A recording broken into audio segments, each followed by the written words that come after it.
Assalamualaikum warahmatullahi wabarakatuh. Seperti yang kita ketahui bersama, tawadu adalah sikap merendahkan diri kepada Allah Subhanahu wa Ta'ala, dan merupakan sebuah konsep dalam agama Islam yang berarti menyerahkan diri kepada kehendak Allah, mengakui kelemahan, mengakui keterbatasan diri, dan memohon ampun serta bimbingannya. Dalam Al-Quran, merendahkan diri kepada Allah Subhanahu wa Ta'ala digambarkan sebagai salah satu sifat yang paling penting bagi seorang mukmin, seperti dalam surat Al-Furqan ayat 63, dan hamba-hamba yang maha penyayang adalah mereka yang berjalan di atas muka bumi dengan rendah hati.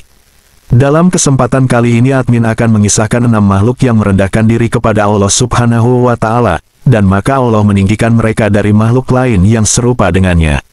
1. Bahwa Allah mewahyukan kepada gunung-gunung seluruhnya, firman-Nya, "Sesungguhnya aku hendak melabuhkan bahtera Nuh dan orang-orang yang beriman bersamanya pada salah satu gunung di antara kamu sekalian, maka gunung-gunung itu pun menjadi sombong, selain gunung judi yang merendahkan diri. Siapalah aku ini? Dari mana aku mendapat kemuliaan, sehingga Allah sudi melabuhkan bahtera Nabi Nuh alaihi salam di atasku?" Maka Allah Subhanahu wa Ta'ala meninggikannya melebihi gunung-gunung lainnya, dan mendaratkan Nabi Nuh di atasnya, dikarenakan oleh sikapnya yang rendah diri tersebut, sebagaimana firman-Nya dalam surat Hud ayat 44, "Dan berlabuhlah bahtera itu di atas gunung judi, yaitu sebuah gunung di wilayah Jazirah Mesopotamia, dekat Mausil. Lalu berkatalah gunung-gunung yang lain, ya Tuhan kami, kenapa engkau lebih mengutamakan judi daripada kami, padahal ia adalah gunung yang terkecil di antara kami?" Maka Allah Subhanahu wa Ta'ala menjawab, "Sesungguhnya ia telah merendahkan diri di hadapanku, sedang kamu sekalian bersikap sombong. Barang siapa merendahkan diri karena aku, maka akan aku tinggikan dia. Dan barang siapa yang bersikap sombong, aku akan rendahkan dia." 2. Allah Subhanahu wa Ta'ala mewahyukan kepada gunung-gunung seluruhnya, firman-Nya, "Sesungguhnya aku hendak berbicara dengan salah seorang hambaku di atasmu, maka gunung-gunung itu pun menjadi sombong, kecuali gunung Tursina, hanya dia yang merendahkan diri kepada Allah. Ia berkata kepada dirinya, siapalah aku ini, sehingga Allah berkenan berbicara dengan salah seorang hambanya di atasku. Karena itulah, pembicaraan Allah Subhanahu wa Ta'ala dan Nabi Musa alaihi salam berlangsung di atas gunung Tursina tersebut. 3. Allah Subhanahu wa Ta'ala mewahyukan kepada ikan-ikan seluruhnya, firman-Nya, "Sesungguhnya aku hendak memasukkan Yunus ke dalam perut salah seekor dari kamu."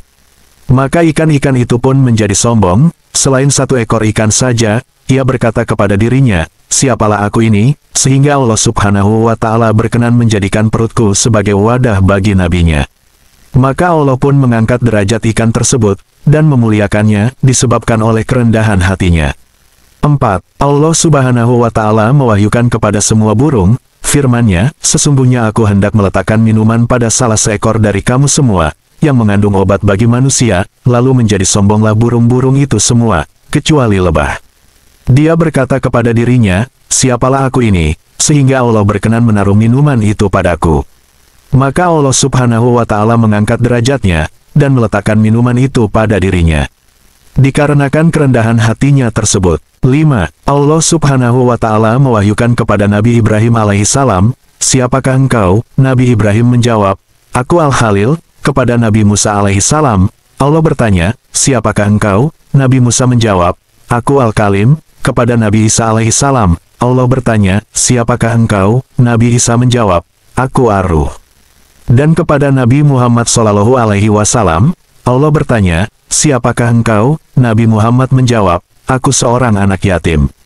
Maka Allah Subhanahu wa Ta'ala mengangkat Nabi Muhammad di atas para nabi-nabi lainnya. Firman-Nya, "Dan kelak Tuhanmu pasti akan memberikan karunia-Nya kepadamu, lalu kamu merasa puas." Surat Ad-Duha ayat 5. 6. Orang mukmin yang merendahkan dirinya kepada Allah Subhanahu wa Ta'ala, dengan bersujud dan mengesahkannya, maka Allah Subhanahu wa Ta'ala memuliakannya, dengan melapangkan dadanya untuk menerima Islam, sedang dia senantiasa berada dalam naungan cahaya Tuhannya. Admin sarikan dari kitab Durratun Nasihin, karangan Umar bin Hasan bin Ahmad al-Syakir al-Haubari. Dan itulah keenam makhluk yang Allah tinggikan derajatnya, daripada makhluk lainnya. Semoga kita semua bisa mengambil pelajaran dan hikmah dari kisah di atas. Dan semoga video ini bermanfaat. Wassalamualaikum warahmatullahi wabarakatuh.